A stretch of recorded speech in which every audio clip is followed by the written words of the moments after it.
What if quiet hands is silencing a child's real language? 20 years ago, a new occupational therapist walked into autism therapy and started questioning everything she'd been taught. If movement is communication, what happens when we force quiet hands? This story might change how you see stimming, testing, and behavior. Here's the full talk. 20 years ago, I was a newly minted occupational therapist, and I took a job working with children diagnosed with autism. Now, I had never worked with an autistic child before, and to my knowledge, I had never even met an autistic individual. So I did what you do in those times when you have no idea what's going on, and I started to read. And as I did, I encountered many concerning themes. Children with autism are like empty fortresses. You have to break down walls to reach them. They are unfeeling. They live in emotional blindness. And there was one concerning theme that I kept encountering over and over again. And it was put forth by Dr. Ivar Lovaas, who was considered to be the preeminent authority on educating children with autism at the time, using behavioral principles.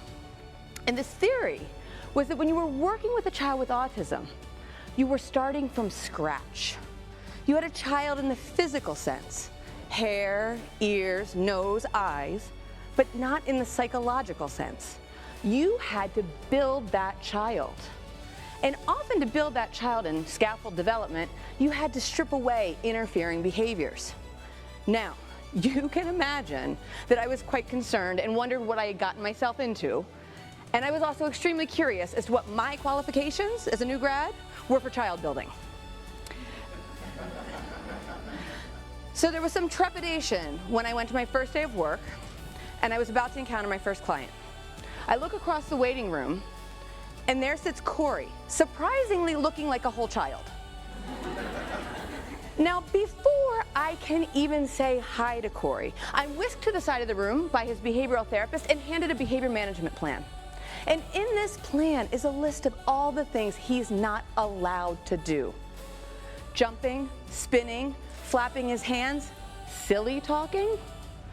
And all I can manage in that moment is why. Why can't Corey do these things? And the answer comes back at me super fast. They are autistic behaviors. They are stims. They are non-functional and they're disruptive. We actually use this token board to encourage him not to engage in them. She handed me the token board, she handed me the behavior plan, and we went into our session. Now, what you need to know is this environment we entered was like a giant playground. There were inflatable cushions, there were slides, swings. We're talking fun. Corey and I started to play. And as we played, we jumped, we crashed, we spun, we laughed, and it was really apparent that I was not good at inhibiting forbidden behaviors